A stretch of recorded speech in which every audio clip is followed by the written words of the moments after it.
अन्नपूर्णे सदा पूर्णे शंकर प्राणवल्लभे ज्ञान वैराग्य सिद्ध्यर्थम भिक्षाम देहि च पार्वती। माता अन्नपूर्णा का व्रत हिंदू धर्म में विशेष महत्व रखता है।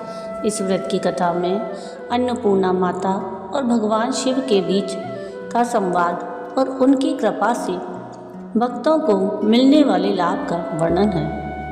व्रत करने वाले व्यक्ति को यह कथा सुनना या पढ़ना अनिवार्य माना जाता है।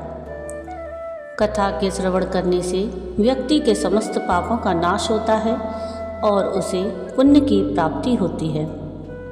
इस व्रत कथा के माध्यम से हम जानेंगे कि कैसे अन्नपूर्णा माता ने भगवान शिव को अन्न का महत्व समझाया और भक्तों को अन्न की महिमा का अनुभव कराया।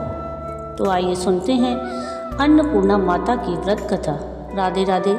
ब्रजधाम चैनल में आप सबका स्वागत है। पिछले वीडियो में आपने अन्नपूर्णा माता के व्रत की विधि और संपूर्ण जानकारी प्राप्त की। आज के इस वीडियो में हम अन्नपूर्णा माता के व्रत की कथा सुनेंगे। आइए शुरू करते हैं माँ अन्नपूर्णा के व्रत की कथा। एक समय की बात है, काशी निवासी धनंजय की पत्नी का नाम सुलक्षणा था। उसे अन्य सब सुख प्राप्त थे, केवल निर्धनता ही उसके दुख का एकमात्र कारण थी। यह दुख उसे हर समय सताता रहता था। एक दिन सुलक्षणा अपने पति से बोली कि स्वामी, आप कुछ उद्यम करो तभी काम चले। इस प्रकार कब तक काम चलेगा? सुलक्षणा की बात धनंजय के मन में बैठ गई और वह उसी दिन विश्वनाथ शंकर जी को प्रसन्न करने के लिए बैठ गया और कहने लगा, हे देवादिदेव विश्वेश्वर, मुझे पूजा पाठ कुछ आता नहीं है, केवल आपके भरोसे बैठा हूँ। इतनी विनती करके वह 2-3 दिन भूखा प्यासा बैठा रहा। यह देखकर भगवान शंकर ने उसके कान में अन्नपूर्णा अन्नपूर्णा अन्नपूर्णा इस प्रकार 3 बार कहा। यह कौन क्या कह गया? इसी सोच में धनंजय पड़ गया कि मंदिर से आते ब्राह्मणों को देखकर पूछने लगा, पंडित जी, अन्नपूर्णा कौन है? ब्राह्मणों ने कहा, तू अन्न छोड़ के बैठा है, सो तुझे अन्न की ही बात सूझती है। जा, घर जाकर अन्न ग्रहण कर। धनंजय घर गया, अपनी स्त्री से सारी बात कही। वह बोली, नाथ, चिंता मत करो, स्वयं शंकर जी ने यह मंत्र दिया है, वे स्वयं ही खुलासा करेंगे। आप फिर से जाकर उनकी आराधना करो। धनंजय फिर जैसे का तैसा पूजा में बैठ गया। रात्रि में शंकर जी ने आज्ञा दी और कहा कि तू पूर्व दिशा में चला जा। वह अन्नपूर्णा माता का नाम जपता जाता और रास्ते में फल खाता, झरनों का पानी पीता। इस प्रकार कितने ही दिनों तक चलता गया। वहाँ उसे चांदी सी चमकती वन की शोभा देखने में आई। सुंदर सरोवर देखने में या उसके किनारे कितनी ही अप्सराएं झुंड बनाए बैठी थीं। एक कथा सुनती और सब मिलकर माँ अन्नपूर्णा इस प्रकार बार बार कहती थी। यह अगहन या अर्थात मार्गशीर्ष मास की उजली रात्रि थी और आज से ही व्रत का आरंभ था। जिस शब्द की खोज करने वह निकला था, वह उसे वहाँ पर सुनने को मिला। धनंजय ने उनके पास जाकर पूछा कि हे देवियों, आप यह क्या करती हो? उन सब ने कहा कि हम सब माँ अन्नपूर्णा का व्रत करती हैं। धनंजय ने पूछा, व्रत पूजा करने से क्या होता है? यह किसी ने किया भी है? इसे कब किया जाए? कैसा व्रत है? मैं और कैसी विधि है? मुझसे भी विस्तार से बतलाओ। वे कहने लगी, इस व्रत को सब कोई कर सकते हैं। 21 दिन तक के लिए 21 गांठ का सूत लेना चाहिए। 21 दिन यदि ना बने तो 1 दिन उपवास करें। यह भी ना बने तो केवल कथा सुनकर प्रसाद लें। निराहार रहकर कथा कहें। कथा सुनने वाला यदि कोई ना मिले तो पीपल के पत्तों को रख सुपारी या घृत कुमारी वृक्ष के सामने कर, दीपक को साक्षी कर, सूर्य, गाय, तुलसी यह महादेव को बिना कथा सुनाए मुख में दाना ना डालें। यदि भूल से कुछ पड़ जाए तो 1 दिवस फिर उपवास करें। व्रत के दिन क्रोध ना करें और झूठ ना बोलें। धनंजय बोला कि इस व्रत के करने से क्या होगा। वे कहने लगी, इसके करने से अंधों को नेत्र मिले, लूलों को हाथ मिले, निर्धन के घर धन आए, बांझ को संतान मिले, मूर्ख को विद्या आए। जो जिस कामना से यह व्रत करे माँ उसकी इच्छा पूरी करती हैं। वह कहने लगा, बहनों, मेरे पास भी धन नहीं है, विद्या नहीं है, कुछ भी तो नहीं है। मैं तो दुखिया ब्राह्मण हूँ। मुझे इस व्रत का सूत दोगी? हाँ भाई, तेरा कल्याण हो, हम तुम्हें अवश्य देंगे। ले इस व्रत का मंगल सूत ले। धनंजय ने व्रत किया। व्रत पूरा हुआ। तभी सरोवर में से 21 खंड की स्वर्ण सीढ़ी हीरा मोती जड़ी हुई प्रकट हुई। धनंजय जय अन्नपूर्णा कहता जाता। इस प्रकार कितनी ही सीढ़ियाँ उतर गया तो क्या देखता है कि करोड़ों सूर्य से प्रकाशमान अन्नपूर्णा का मंदिर है। उनके सामने स्वर्ण सिंहासन पर माता अन्नपूर्णा विराजमान है। सामने भिक्षा हेतु शंकर भगवान खड़े हैं।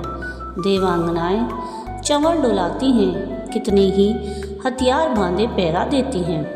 धनंजय दौड़कर जगदम्बा के चरणों में गिर गया।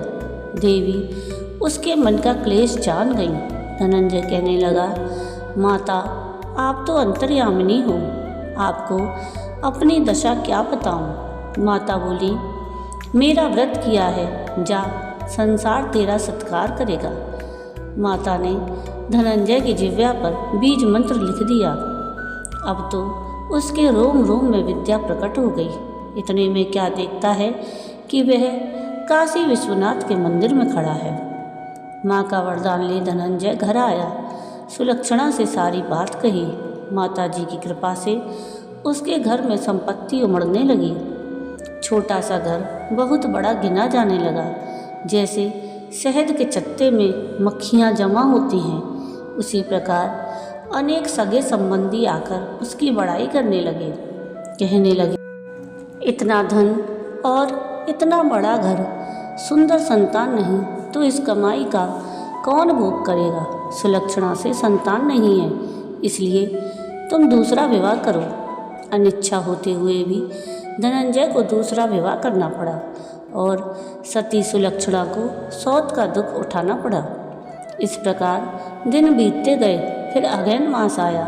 नए बंधन से बंधे पति से सुलक्षणा ने कहलाया कि हम व्रत के प्रभाव से सुखी हुए हैं, इस कारण यह व्रत छोड़ना नहीं चाहिए। यह माता जी का प्रताप है जो हम इतने संपन्न और सुखी हैं। सुलक्षणा की बात सुन धनंजय उसके यहाँ आया और व्रत में बैठ गया।